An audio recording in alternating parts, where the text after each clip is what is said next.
তাদের জন্য সবচেয়ে বড় কষ্টকর হচ্ছে বাইরে থেকে কাজ করে আনা।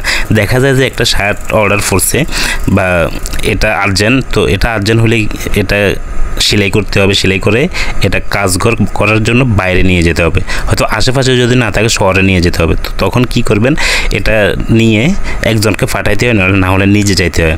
তো কতটা সময় নষ্ট, কতটা টাকা নষ্ট, মানে এটা ভাবা যায়।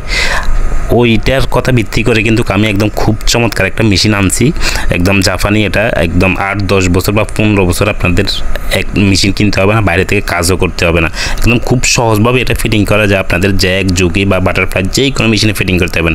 ফিটিং করার জন্য প্রথমে আমি হ্যামটা খুলে নিচ্ছি। এই ভিডিওটা করার উদ্দেশ্য হচ্ছে আপনাদেরকে দেখিয়ে দিচ্ছি এটা কীভাবে ফিটিং করবেন। অনেকে ফিটিং করতে মনে হয় অনেক কষ্ট, ওই কারণে মেশিনটা ক্রয় করে না। তো আপনারা এই মেশিনটা ক্রয় করতে পারেন, আপনারা একদম যে কোনো সমস্যা আপনাদেরকে আমি সব কিছু সমাধান করে দেব।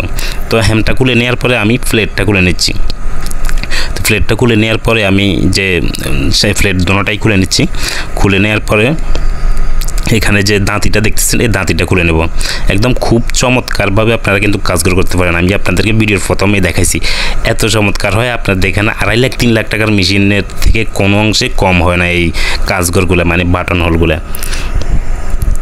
তো আমার থেকে কিন্তু অরিজিনাল মেশিনটি পাচ্ছেন আপনি, এটা খেয়াল রাখতে হবে। মানে অরিজিনাল জাপানি মেশিনটা আমি দিচ্ছি আপনাদেরকে, আপনারা এটা ক্রয় করে দেখতে পারেন। এটা খুবই চমৎকার এবং একবার কিনলে ভবিষ্যতে পরে বলবেন যে আরে আমি কেন আগে কিনলাম না, কত কষ্ট হয়েছে, কত দূরে দূরে যে কাজঘর করে আনছি।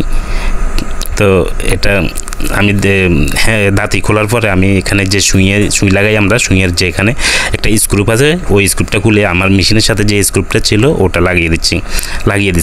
লাগিয়ে দেওয়ার পরে আমি যে প্লেটটা লাগিয়ে নিতেছি, প্লেট আগেরটা কত খুলে নিছি দেখছেন। তো এখন আমার মেশিনের সাথে যেটা আছে ওটা লাগিয়ে নিছি। তো আপনারা এভাবে লাগিয়ে নেবেন একদম সব মেশিনে। শুধু বাটারফ্লাইয়ের বেলায় আপনার সুই হ্যামের যে রডটা আছে এটা 1 ইঞ্চি উপরে উঠিয়ে দিতে হবে। আর জ্যাক, জুকি এগুলাতে কোনো কিছু করতে বাদার এগুলাতে কোনো কিছু করার দরকার না, শুধু আমি যেভাবে দেখাইছি এটাতে লাগিয়ে নেবেন। এই যে মেশিনের এই পাশটা আছে বাইরের দিকে হওয়া, এটা হচ্ছে এই স্ক্রুপটার উপরে উঠবে। এটাই বাস, এই স্ক্রুপটার উপরে উঠিয়ে আমি হ্যাম যেখানে থেকে খুলছি আমি ওইখানে কিন্তু আমি ঘুরিয়ে ফেঁস দিয়ে কিন্তু আমি মেশিনটা লাগিয়ে নিচ্ছি।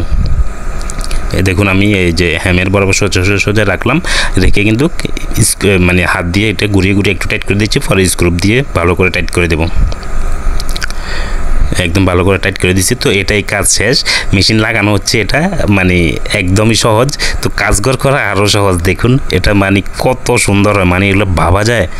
মানে যেখানে 2.5 লাখ 3 লাখ টাকার বিষয়, সেখানে নামমাত্র দামে আপনি কাজঘর করে নিতে পারছেন। কত চমৎকার হয়েছে, কোনো অংশে কম মনে হয় না আমার কাছে।